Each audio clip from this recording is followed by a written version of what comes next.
One is always at home in one's past. This exile's motto from Vladimir Nabokov's Speak Memory. The writer who remade his Russian past into the American present is very relevant today, certainly very relevant in Russia. In the last decade, the theme of dissident and immigration in Russia has become as important as it was half a century ago before the 1980s fall of the Soviet Iron Curtain. According to Nabokov, a person's behavior is based on a certain set of values, that is, rationality, linearity of an English-speaking person versus circular, spiritual irrationality of the Russian Sabornost, communalism, unity of souls, the other definitions, but something like that. Nabokov's Western choice and his consequential rewriting of the Russian world into an American one originated in his own journey. A forced post-1917 Bolshevik Revolution exile took this St. Petersburg aristocrat from an enclosed nature of the 19th century Russian culture to an opposite extreme, democratic openness of the 20th century America. There is a strong tradition in Russia of intellectual leadership. Writers are considered vlastители dum, owners of thoughts, of Russian spirit and soul. They are the guides and the prophets. Politics in Russia is generally despotic, suppressing facts and free individual expression, so art takes a political role. Speaking philosophically and often in metaphors on behalf of the oppressed. Therefore, Russians mainly think in abstracts, tropes, and allegories rather than follow evident rationales and clear-cut definitions. My book was called Russia Between Art and Politics, because I do argue that art in replacement of politics, Russia doesn't have politics. It has leaders, it has rulers. In replacement of politics, Russia is something monumentally important. Before the 1991 collapse of the Soviet Union, the Russian reader didn't have a frame of reference to comprehend Nabokov emotionally or philosophically. I know there will be questions about that because people debate whether he was recognized as an immigrant writer and respected as such, but was already considered a great Russian writer while Russia was still a Soviet state. But I argue that compassionate, mythical, circular, stagnant, steeped in Pushkin, Gogol, and as importantly, Oblomov, a beloved character from Ivan Goncharov's eponymous 1859 novel, Russia didn't care for the individualistic author. Siren, and you see here, I put a Siren, the Siren bird. This was Nabokov's pseudonym, mystical bird that symbolizes an unattainable paradise. He was seen as a deception. The brilliance of his style appeared a facade that concealed emptiness of his content, understood in Russian as lack of the general moral message for the common good. Those who read Chernyshevsky, Herzen, and everybody else, there is always a common good thing going on. Not in Nabokov. His gliding images and self-centered characters seemed like smoke screens and mirror reflections. Sirin, the future Nabokov, however, did foresee post-communist Russia, though until the 1990s, his work was forbidden in the USSR, making him content in consolation. And I quote, "An artist should not bother about his audience. His best audience is the person he sees in his shaving mirror every morning." In the words of Godunov-Cherdintsev from The Gift, this is his last novel in Russian, and as Sirin, it was written in 1937. The real writer should ignore all readers but one, that of the future, who in turn is merely the author reflected in time. His many reflections emerged after the end of communism. Liberated from centuries of communalism, Russians finally recognized him as the owner of thoughts and began to read him into everything. I remember that in the early 2000s, I think it was 2001, there was a first carved bust of Vladimir Putin because leaders do need their adoration. And people quoted Vladimir Nabokov one line from his essay, portraits of the head of the government should not exceed a postage stamp in size. Early in this century, his work seemed indispensable for putting contemporary Russia on a path towards free, democratic, responsible, capitalist political and social transformation. In the last decade, however, this has been increasingly squashed by Putinism, by a desire for another cycle of communalist thinking and claims of unique, separate civilization. Yet Nabokov's influence didn't completely wane away.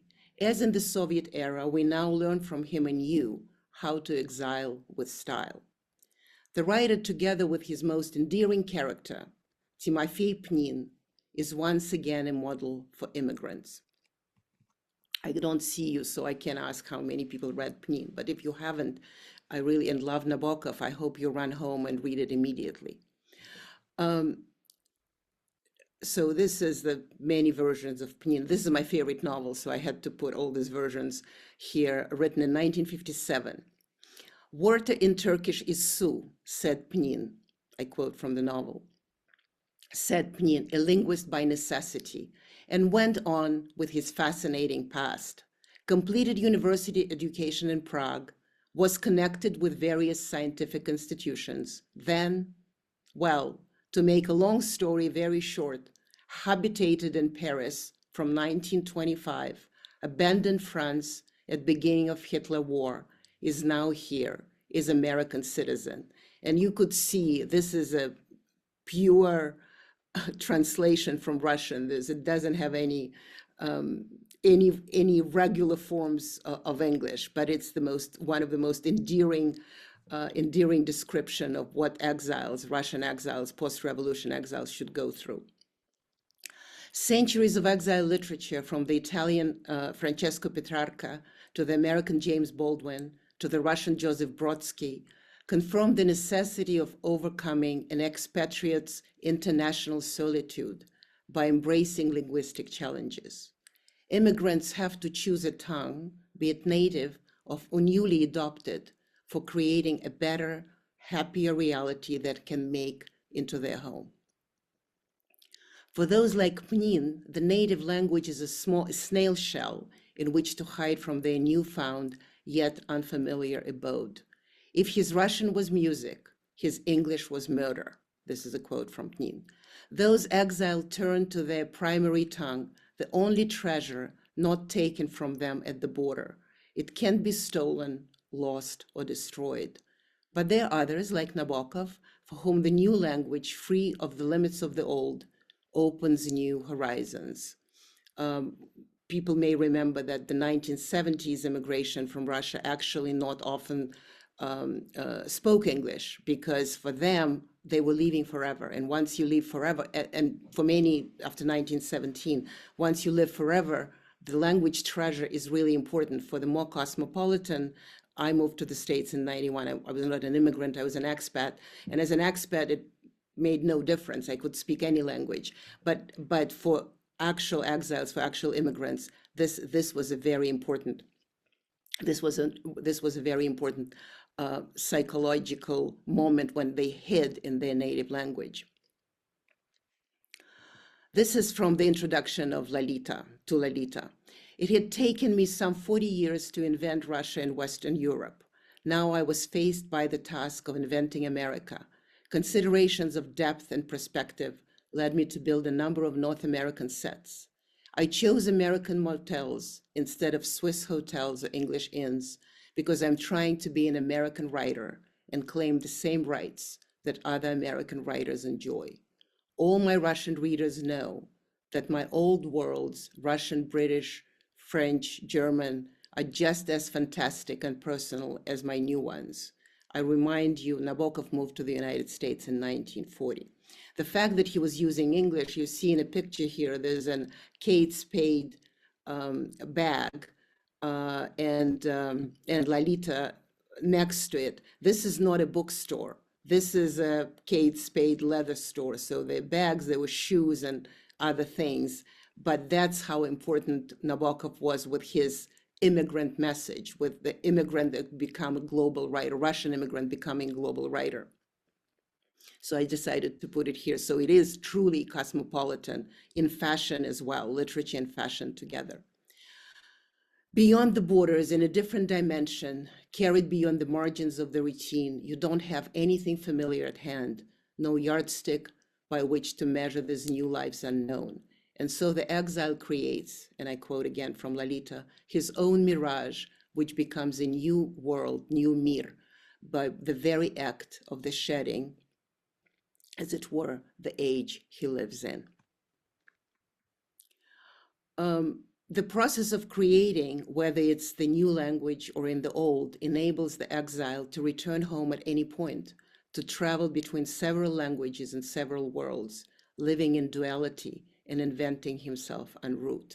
This is a very rare thing. I used it in my book, in Imagining Nabokov. I had to wait 6 months to get this special permission from the Nabokov estate to go to the New York Public Library and took pictures of it. You see on the left-hand side under the line, it says, if you look closely, I hope you can see it, it says Bleak House in Russian, written Bleak House in Russian, Bleak House.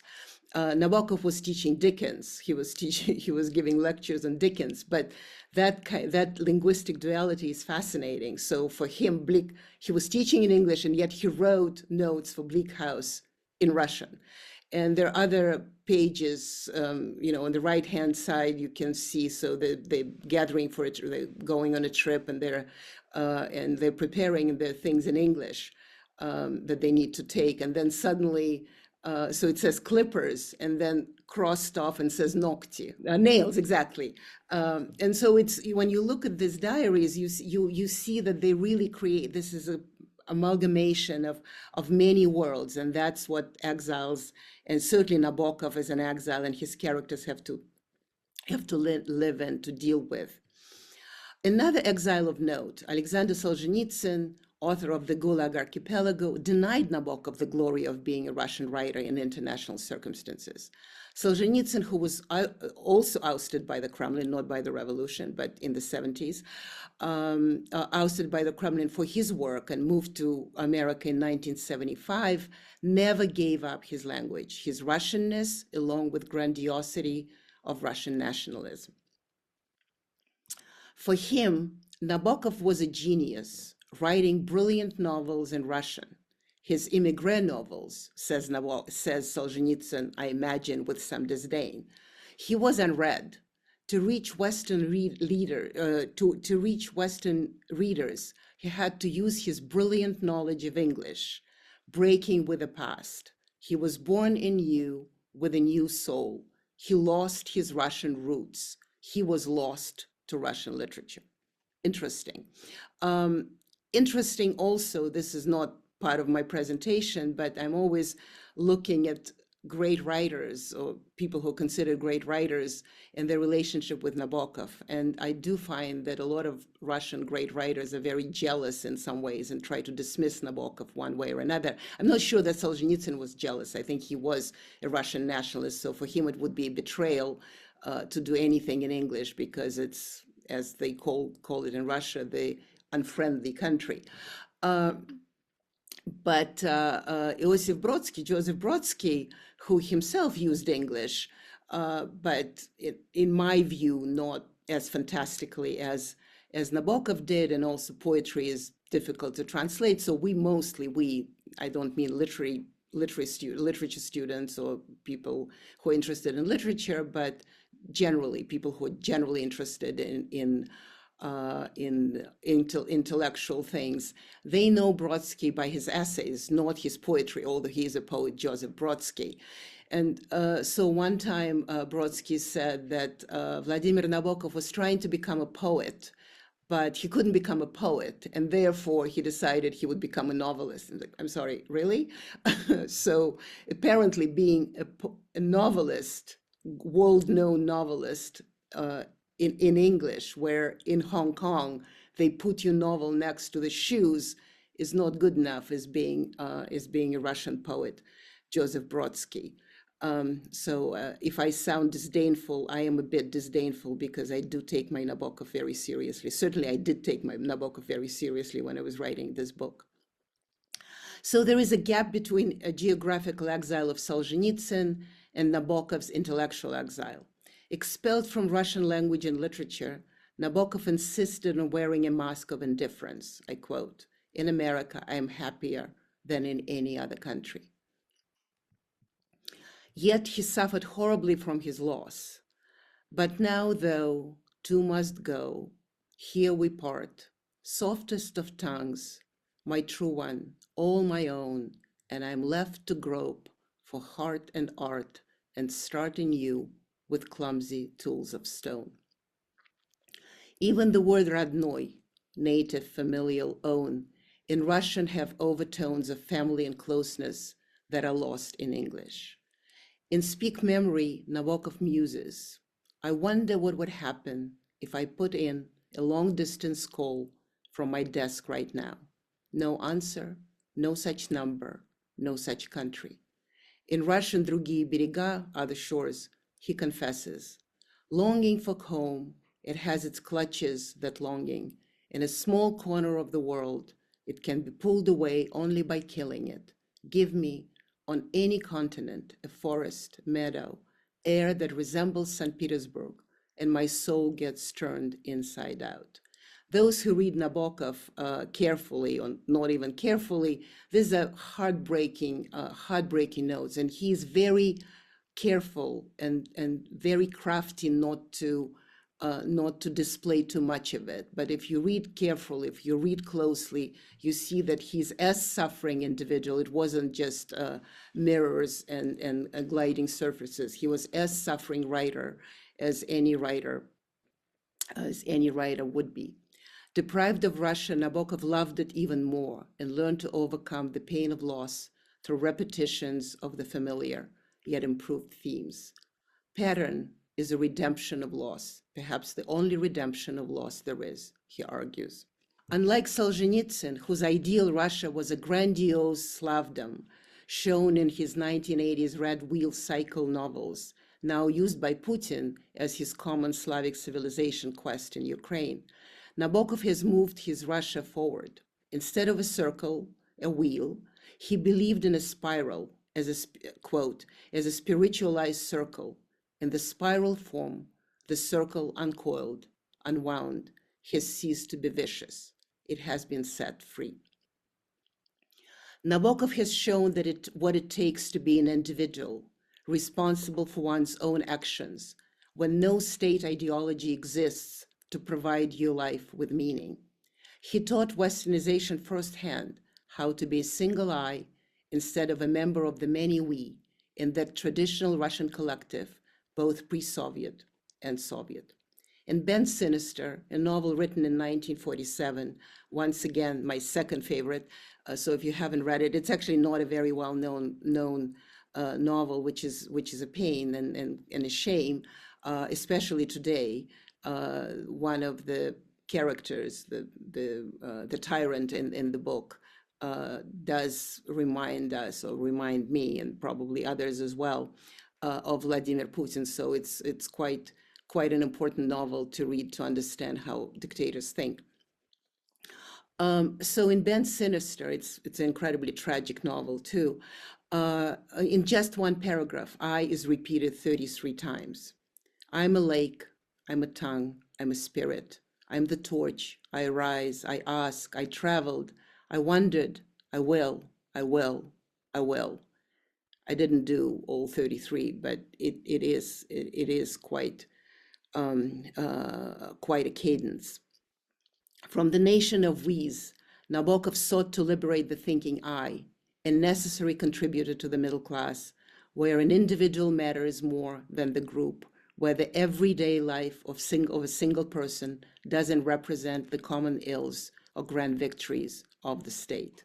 In his lifetime, he vigorously rejected the notion of a social calling for an artist, yet didn't escape the moral pathos of the Russian literary tradition, be a political guide. His son, Dmitry Nabokov, who lived in Montreux in Switzerland, where they used to live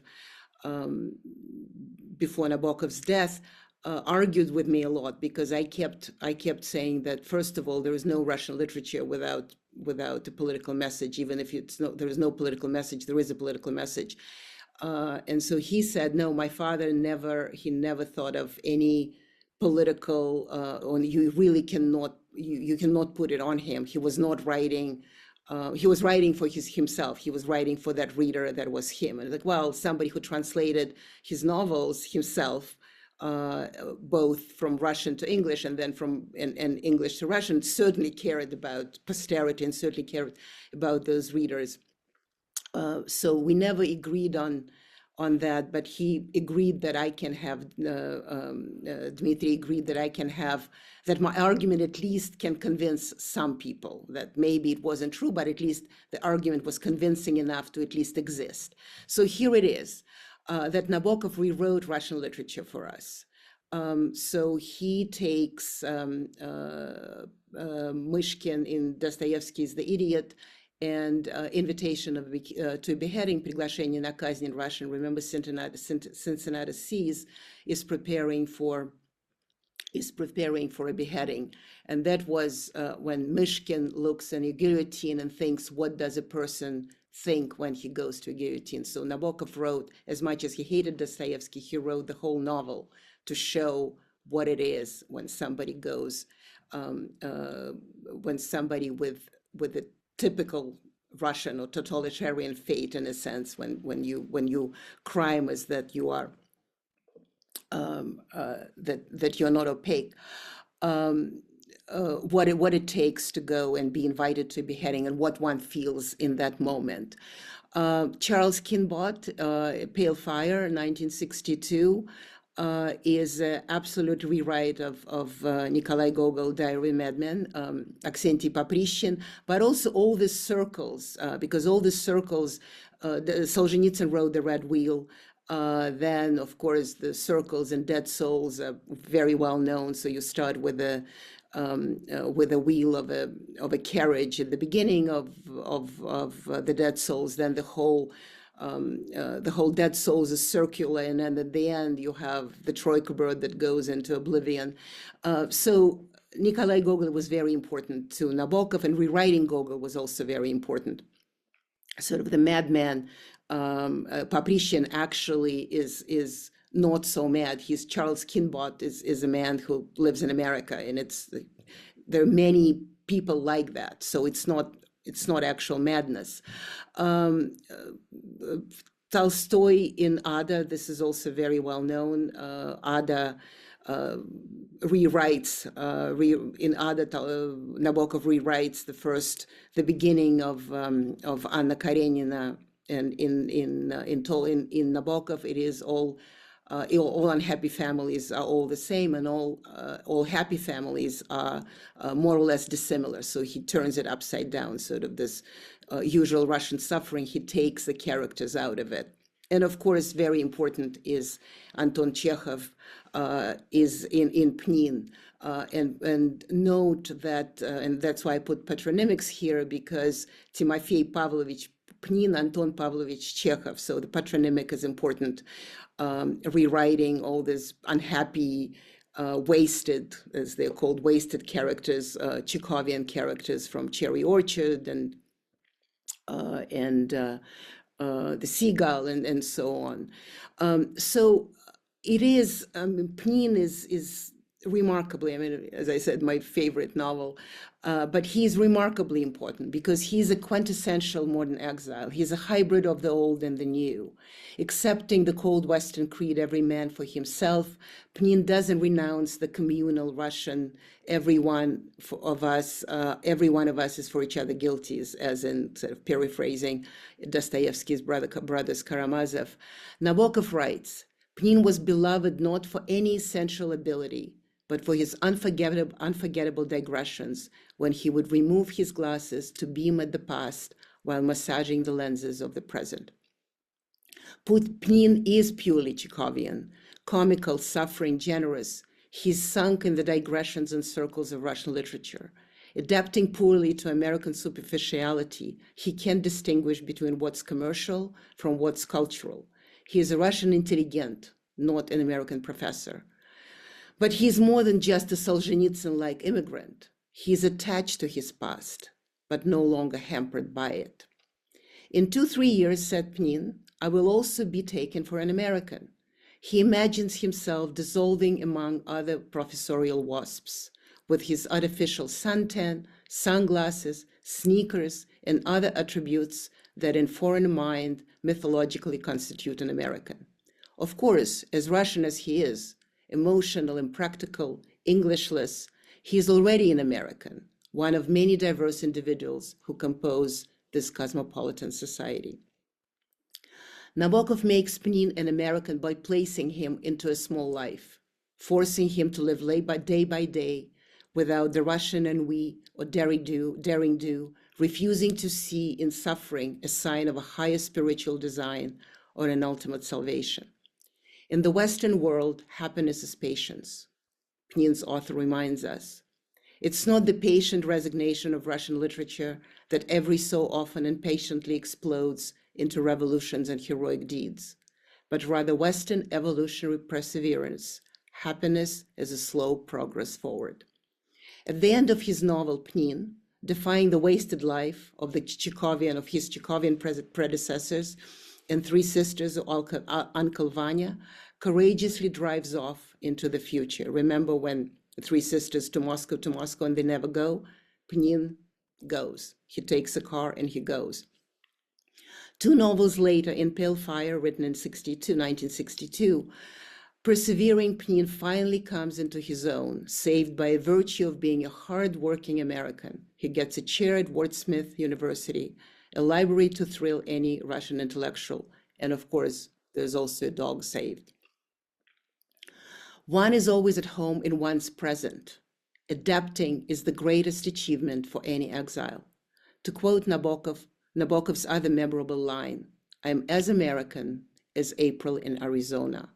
His is a model to follow to the current millions of Russian new nomads around the world, regardless of their circumstances.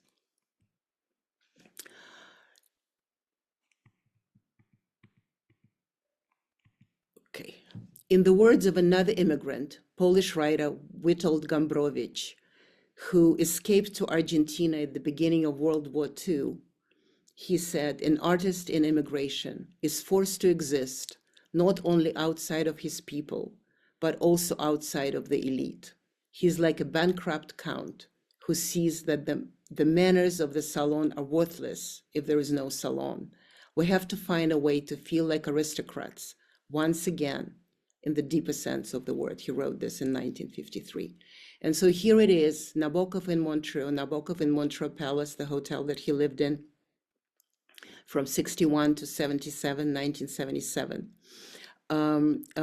Firmly at home, and he's repeatedly reinvented aristocratic salon. You cannot be more aristocrat than that. And so the middle picture is Nabokov, and this is probably Véra's, his wife's hand. They're playing chess. They're either hunting butterflies or playing chess, or he was writing. But there's three other pictures I thought I'd showed you. So this is on the right, 1999. I took it with my own hands. I think I was only one of the few people who actually saw this statue done and put in the hotel lobby. This is Nabokov's statue by Philip and Alexander Rukavishnikov, the Russian sculptors. But then, so the hotel requested it and did it, but then the visitors started complaining because this was a very brewing statue, a statue that was too aristocratic for people to come in and suddenly stumble upon this bronze person. So he was kicked out. He was taken out, and in 2005, actually earlier than 2005, the picture I took in 2005, now in front of the Montreux Palace. But God has a sense of humor. As you may or may not remember, Nabokov hated music. He called jazz music jangle music, just couldn't stand it. And God has a sense of humor. Montreux, the town, has a very famous Montreux Jazz Festival. And so people who couldn't care less or couldn't care at all about what Nabokov was thinking about music surrounded him with the music figures. So in front of you, you see Ray Charles. In the middle, it's got to see Ella Fitzgerald, and very and far, far there, this is this kind of aristocratic, condescending statue of Vladimir Nabokov. But nonetheless, he's surrounded by the musicians he couldn't understand, music he actually hated, and yet he's quite an aristocrat in this new salon of his. Thank you.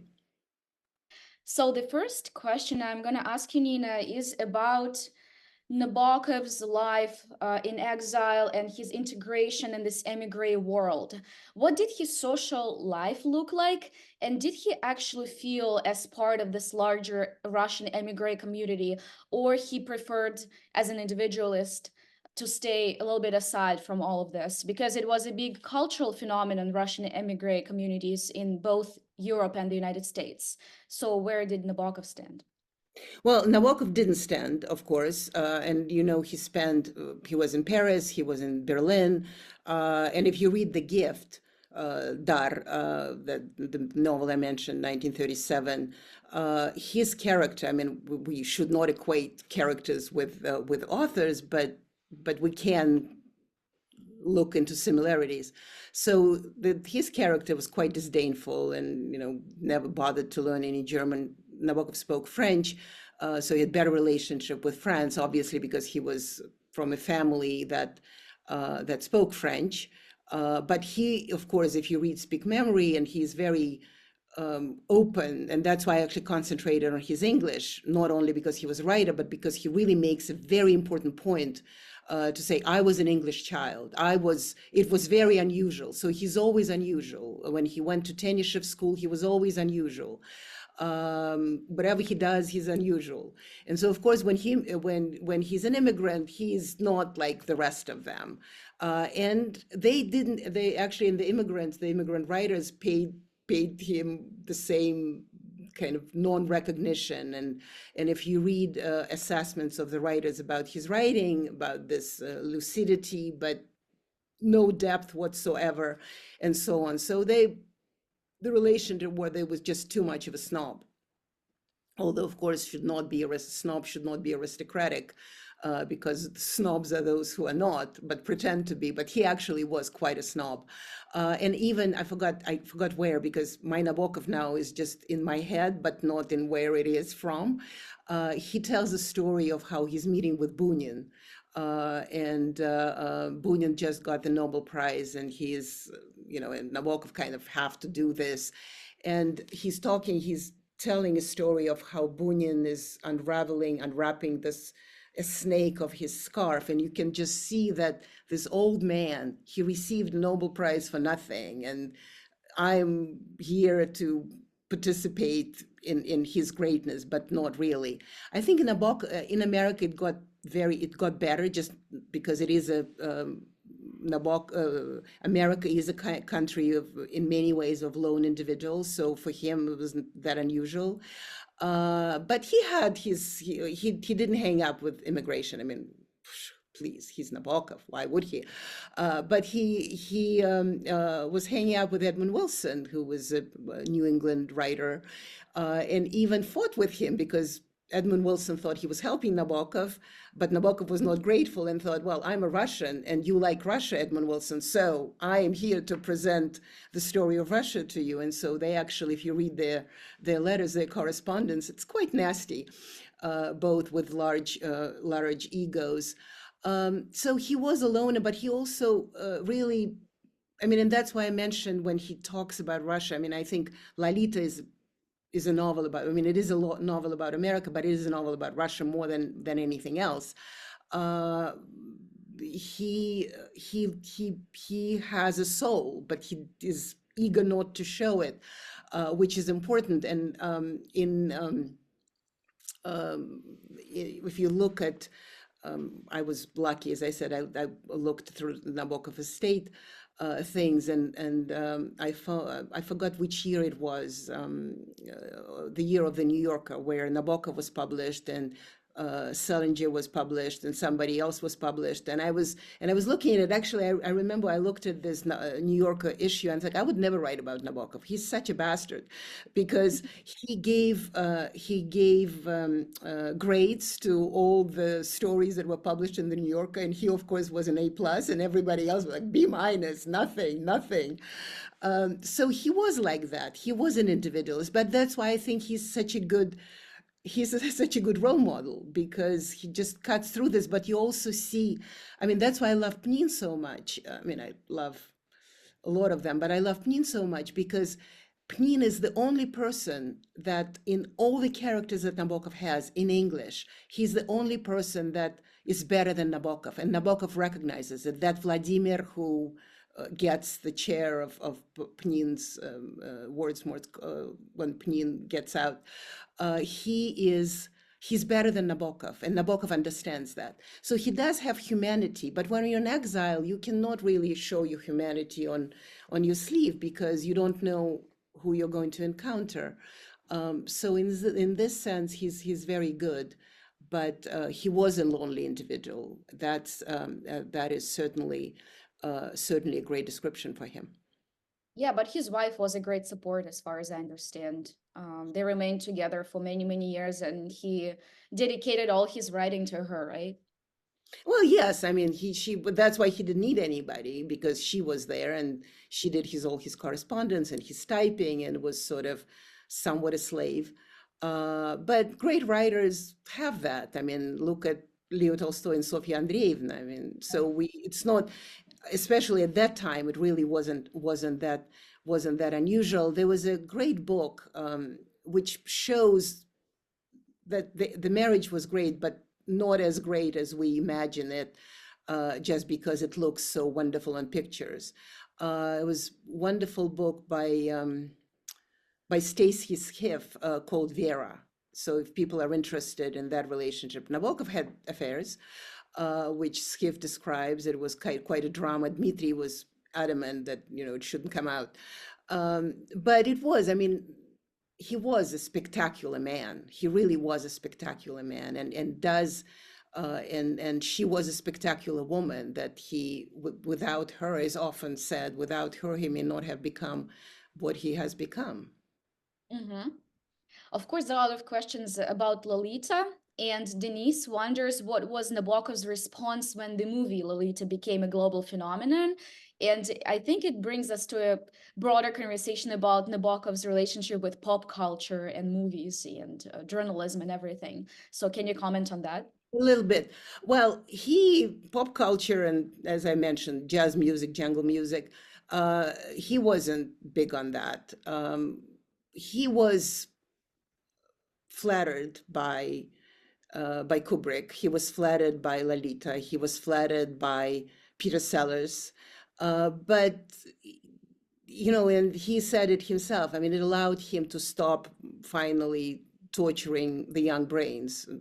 He was talking about his students, because he really thought that they were idiots and often morons, and basically complained a lot that the only reason American students, I mean, it was interesting because he kept talking about intellectualism in Russia, the intelligentsia in Russia, and how the Russian reader should be an example for all readers. And he was in pain that he lost the Russian reader. He couldn't reach the Russian reader for a long, long time. But he was saying, well, and I loved books from nursery, from the age of nursery, and all these Americans are coming to classes in order to get a job. Like, why would they need a job? Why wouldn't you get a pure education for the sake of education? So he was flattered. It gave him freedom, but he was never really enamored with it. And I was wondering when I saw the second Lolita, was what, 96, right? The second one with Jeremy Irons. And I was thinking, well, if he didn't like that one, the first one, too much, because I think Lolita, I forgot who was Lolita in the first one, very famous, don't remember, suddenly it escaped me. She was too old. Then he probably would have hated Jeremy Irons and the whole colored Lolita in colors. but once again, it gave him freedom, and once again, he could look at disdain with all of this. I think Lolita is I think it's very unfortunate the way we read it, because we read Lolita and then we read nothing. I mean, very few, not very few, but not people often end at Lolita and they don't understand it, but it's a great book, so you're supposed to read it. I think Lolita should be read last. It's the last book that one should read. Everybody should read his books that are rewrites of Russian literature, because all of them are rewrites of Russian literature, and then Lolita, which is separate. Mhm. Yeah, it's certainly separate. I think it also reveals a lot about Nabokov's America and his relationship with this country in general. There are books on it. But moving forward, Agnes wonders how difficult it is to succeed as an author in a language that is not your native tongue. And it's interesting that I can address the same question to you as an expat, a person who moved to the United States and made a career in not your native language. Well, but I mean, Nabokov is Nabokov. I wrote books, but I'm not a best-selling author, and so um, I just actually I didn't like Nabokov myself. He annoyed me to no end. I have to say that disdainful kind of cold demeanor, and also translating and retranslating his books. Like, what there are translators to do this. Why are you so enamored with your words? Um, so when I started, and of course he's English. He was an English child. I spoke English, but I was an English child. Well, I guess I was. But anyway, um, just because I actually wanted to see how hard it is, frankly, and I wanted to see if I can do it. And that's why I started writing in English. And then I ended up staying in the United States. So it was a good idea, because originally I wasn't planning to. Um, so I don't know. I mean, it depends on, I mean, Anastasia can answer the same question, because she has been writing in English.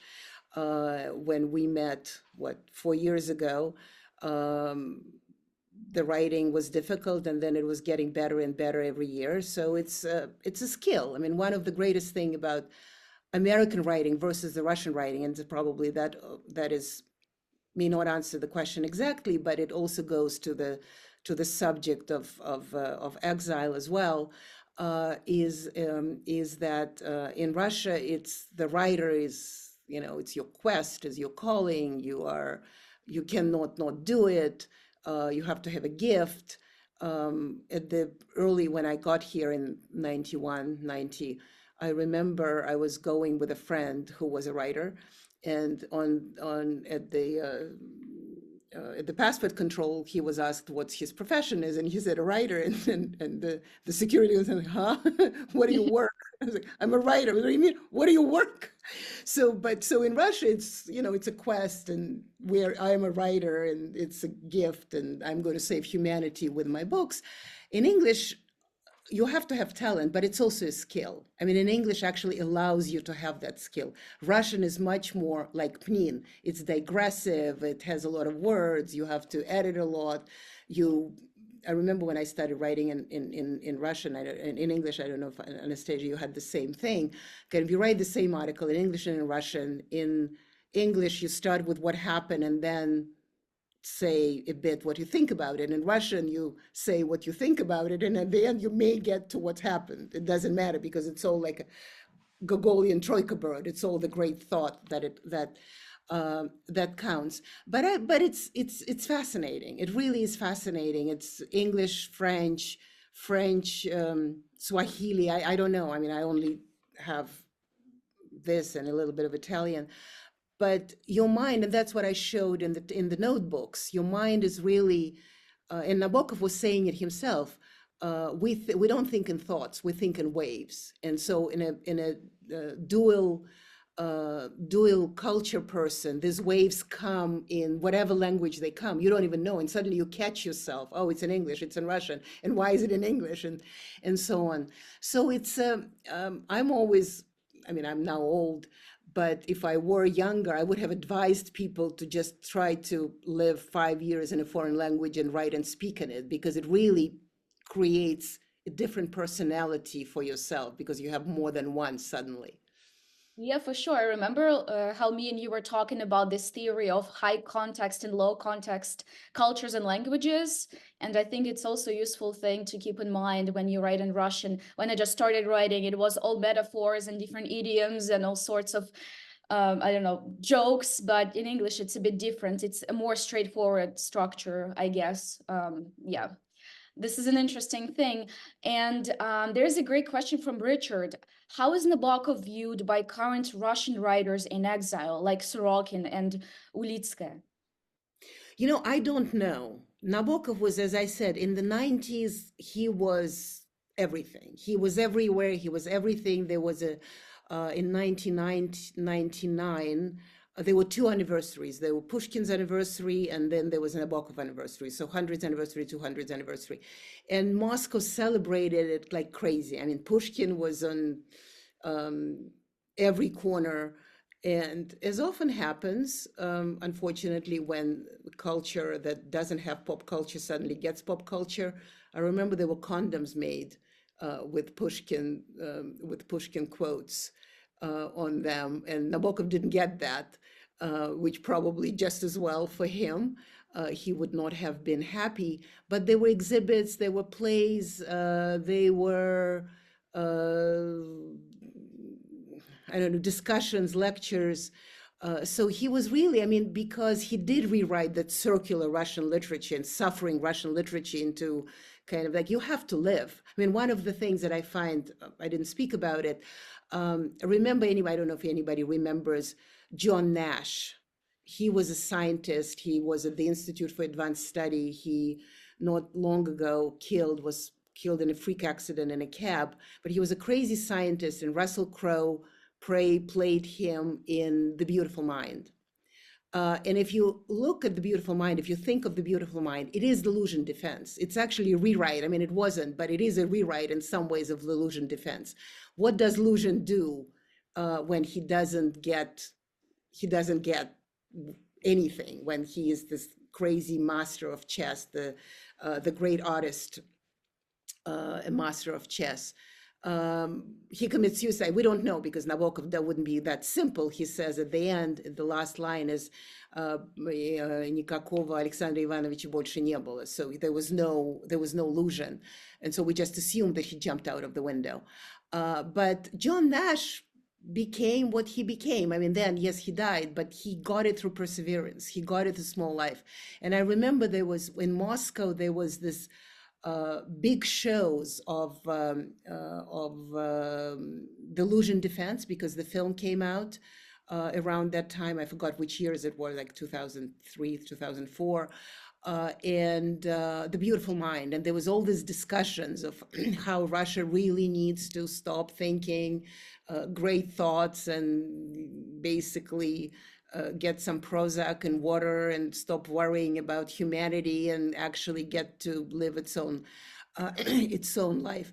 But that lasted at about 2004, 2005, and then Putinism was kicking in more and more, and Nabokov was lost to that conversation. And to be very honest, I haven't heard him being mentioned in that regard as an example of how to be for a long, long time. But now people looking back at him, and I actually had a conversation not with Ulitskaya, but with a Belarusian writer who writes in Russian, Svetlana Alexievich, the 2015 Nobel Prize winner in literature. And she said, I'm rereading Nabokov. And I was like, oh, why? And she said, oh, because I want to see how it is to be in exile. And it was interesting. So it wasn't about how to live your life, but how to live your life in exile.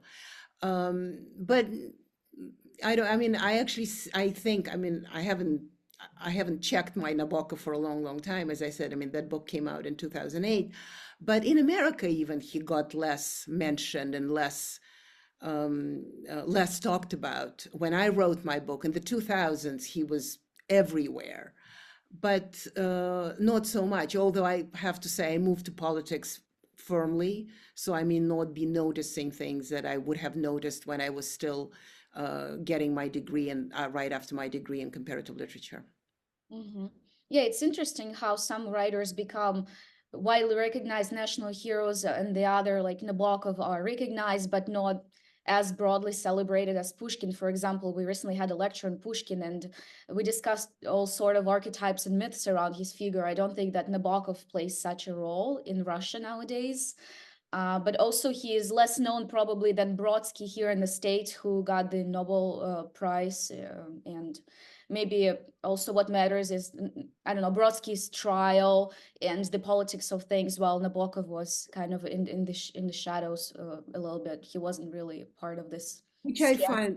I have to say, I find it shocking that if you tell me that Brodsky is more well known, I only attribute it, not only, but partially attributed to PR, because how could possibly Brodsky be more known than Nabokov or be considered a greater writer is a mystery to me, but things happen. Well, but Nabokov is not Pushkin. I mean, there's Shakespeare, whom we don't know if it's one person or not.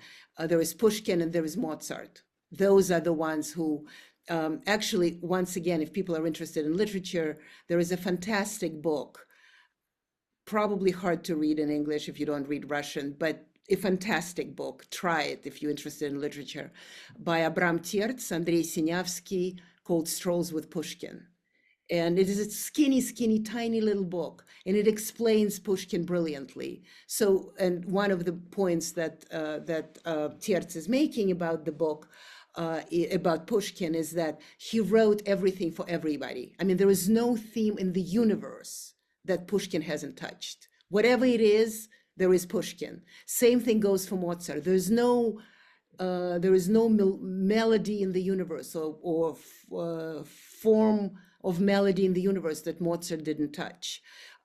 Shakespeare covers sonnets, comedies, tragedies, everything. So, but there are very few of them, and Nabokov was not like that. Nabokov was, in some ways, was a linear writer. I mean, I really stand by my conviction that he really took every important piece of Russian literature and every kind of concept of that particular author and rewrote it for the new humanity, for the new Russian humanity, when this whole circle that Russia always, I mean, look at today, Russia went full circle into even pre-Stalinism, which is remarkable. How on earth, when Russia was getting out of dictatorship, it's like, oh no, we're not liking that. I think we're just going to go back and arrest everybody and confiscate everything and kill everybody.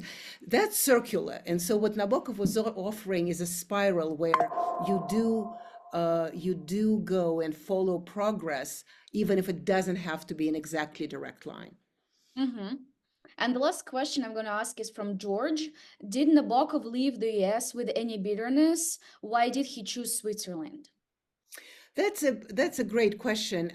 No, not bitterness. I mean, America is a pop culture, and it was wonderful to him, but he was a disdainful guy. It was not intellectual enough. But also, where is he going? I mean, New York, potentially. He would not go to Los Angeles. He's not going to stay in smaller towns. In Switzerland, actually, that was a great story. I didn't know it exactly. We sort of know why, but don't know exactly. Bill Buckley, some of you may or may not remember him. He was the editor of National Review. He was also a writer. He was very prolific. He was quite well read at the time. No, nobody remembers him. But he was an interesting guy. He was deeply conservative, but he was an interesting guy, very intellectual, and he was good friends with Nabokov because Nabokov was a hardcore red Republican. Red Republican. Republicans were not red then, but he was a red Republican. He was an opposite to the whole everything. And Bill Buckley was like that. And they were friends. And one time, Bill Buckley had a house in Montreux, and maybe I forgot, somewhere in Switzerland, around Montreux, I think. And Nabokov came to hunt butterflies, and Bill Buckley said, "Isn't it wonderful here? It's an antechamber of heaven." And Nabokov, who was a writer too, so he said, "Oh, I want an antechamber of heaven. I once was a Syrian when I had this pseudonym. It's close to paradise." And so he went to Montreux. He found that room that he lived in. I mean, at the time, the hotel was called Singe, the Swan, and he moved. And Bill Buckley told me that story and said, "I take full credit for Nabokov moving to Switzerland.